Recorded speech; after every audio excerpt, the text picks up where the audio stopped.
गिबियावनो बयखौबो दिनैनि गोदान मोनसे भिडिअ फिन खेब बरायनानै लानाय जाबाय। भिडिअ लाबोयैया साननैसो गोबावानो जाबायमोन, सानब्रै सानबासो जाबायमोन। दिनै आं नोंथांमोननि सिगाङाव मोनसे वायरलेस माइक आनबक्सिं खालामनानै खोन्थानो नागिरदों। आं जाय माइकखौ इउज खालामगासिनो दङ बेयो K8 वायरलेस माइकमोन। नोंथांमोना बिनि भइसखौ खोनाखादों जानांगौ आरो आङो बे माइकखौ बिराद इउज खालामबाय। नोंथांमोना आंनि भइसखौ सिगांनि भिडिअफ्रावबो खोनादों जानांगौ। दिनै आं नोंथांमोननि सिगाङावहाय गोदान मोनसे वायरलेस माइकखौ आनबक्सिं खालामनानै खोन्थागोन। बे माइकआनो जादों ग्रीन आरो वायरलेस माइक। बेखौ जोङो 1000 नि गाहायावनो मोननो हागोन। नोंथांमोना बिनि अडिअ क्वालिटिखौ दसे उनावनो मिथिनो मोननाय जागोन। दा नोंथांमोननि सिगाङाव आङो नैबे ग्रीन आरो वायरलेस माइकखौ नोंथांमोननि सिगाङाव आनबक्सिं खालामनानै खोन्थागोन। नोंथांमोना भिडिअखौ स्किप खालामाजासे जोबजासिम नायलांबानो जाबाय।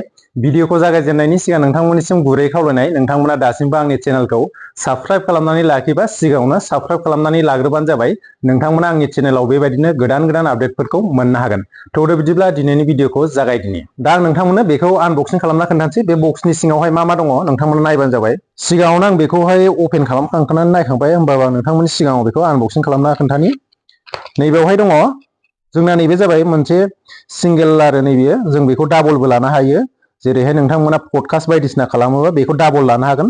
आं दा बेवहाय सिंगेलखौ अर्डार खालामदों। बेनो जाबाय ट्रान्समिसन, बे जाबाय। ओमफ्राय बेवहाय मोनसे रिसिभार दङ, बेल' आरो। ओमफ्राय बिनि सिङावहाय नैबेवहाय चार्जार दङ।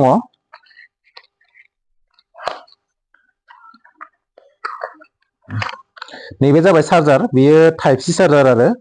बेखौ जोङो लगायनो हायो, नैबेवहाय लगायनो हायो आरो ना, माने बार बायदिसिनाफोरखौ होथेयो बियो। जोंना नैबेखौ इउज खालामोबानो बेनो साबसिनखा आरो। दा आं नोंथांमोननि सिगाङावहाय बेखौ कानेक्ट खालामनानै खोन्थानोसै। कानेक्ट खालामनाया बिराद सिम्पल। नोंथांमोननि सिगाङाव खोन्थानानै होनि। बेखौ कानेक्ट खालामनो थाखाय नोंथांमोना नैबे टाइप सि नांगोन दे। नैबे टाइप सि नालाय, टाइप सि मबाइल। दानि जोंनि गोदान एन्ड्रइड मबाइलावहाय जोंना गासिबो टाइप सियानो थाखाजोबो। दा जों बेखौ कानेक्ट खालामनो थाखाय नैबेखौ माबाखौ रिसिभारखौ जों मबाइलाव सोनानै होदो। रिसिभारखौ सोनानै होनानै उनावहाय नैबे माइकआवहाय उनावहाय मोनसे सुइच थायो। बे सुइचखौ थुहाबनानै होयोब्लानो बे कानेक्ट जागोन आरो। आंना नैबेवहाय ब्लिंक जागासिनो दं नालाय, बे ब्लिंक जागासिनो दं माने कानेक्ट जायाखै आरो। आं दा बेयाव थुनानै होनोसै। नैबे दायो कानेक्ट जाबाय आरो। दा नोंथांमोना नेक्स्ट भइसआवहाय नैबे माइकनि अडिअखौ बा भइसखौ खोनासिगोन आरो। दा नोंथांमोना नैबे ग्रीन आरो वायरलेस माइकनि नोंथांमोना भइसखौ खोनाबाय। माबायदि खोनादों नोंथांमोना कमेन्ट खालामबानो जाबाय। बेवहाय मोननैसो स्पेसियेल फिचार्सफोर दङ। बे फिचार्सआनो जादों, बेवहाय जोङो मोनथाम लेभेलनि नयस केन्सेलेसन मोनो। लेभेल 1, लेभेल 2 आरो लेभेल 3 नयस केन्सेलेसन मोनो। आं नोंथांमोननि सिगाङाव खोन्थानि बिनि नयस केन्सेलेसनखौ इउज खालामनो थाखाय जोंहा बेवहाय उनावहाय मोनसे सुइच दङना, बेवहाय सुइचआव जोङो खनसे थुनानै होयोब्ला नैबेवहाय लाइटआ खनसे ब्लिंक जागोन। बे जाबाय खनसेनि माने लेभेल 1 नयस केन्सेलेसन। आं नोंथांमोननि सिगाङाव लेभेल 1 नयस केन्सेलेसन खोन्थानानै होनि। बेवहाय मोनथाम लेभेलनि नयस केन्सेलेसन थायो नालाय, लेभेल 1, लेभेल 2 आरो लेभेल 3। दा आङो लेभेल 1 नयस केन्सेलेसनखौ इउज खालामनि।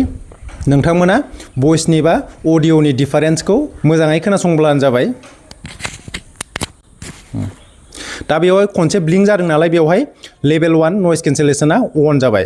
आरो बेवहाय सेकेन्ड टाइम थुनानै होयोब्ला लेभेल 2 नयस केन्सेलेसना बेवहाय अन जाबाय।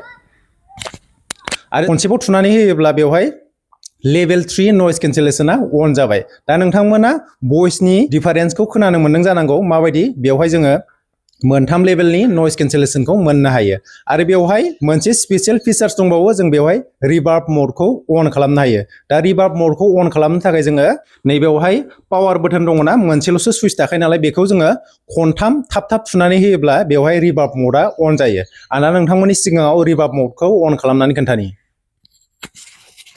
रिभार्ब मडखौ अन खालामनो थाखाय खनथाम थाब थाब थुनांगोन दे सुइचखौ।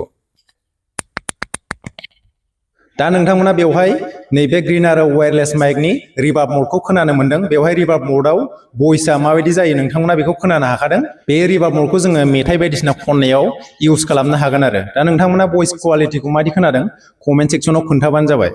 दा नोंथांमोना भइस क्वालिटिखौ खोनानो हाखाबाय। सिगांनि आंनि बे K8 वायरलेस माइकनि भइस क्वालिटिया माबायदिमोन आरो नैबे ग्रीन आरो वायरलेस बे माइकनि भइस क्वालिटिफोरखौ नोंथांमोना डिफारेन्सखौ कमेन्ट सेक्सनाव खोन्थाबानो जाबाय। दा बेनि प्राइसखौ नोंथांमोना आन्डार 1000 नि गाहायावनो मोननो हागोन। दा बे वायरलेस माइकनि लिंकखौ आं डेसक्रिपसनावबो होनानै होगोन आरो आं नोंथांमोना बे स्क्रिनाव नुनायाव थुनानै होब्लाबो नोंथांमोना डाइरेक्ट बेखौ बायनो हागोन आरो। दा दिनैनि भिडिअआ एसेनोसै। नोंथांमोना भिडिअखौ इनफरमेटिभ मोनदोंब्ला मोनसे लाइक खालामदो आरो नोंथांमोना बिनि भइस क्वालिटिखौ माबायदि खोनादों नोंथांमोना कमेन्ट सेक्सनाव खोन्थाहरबानो जाबाय।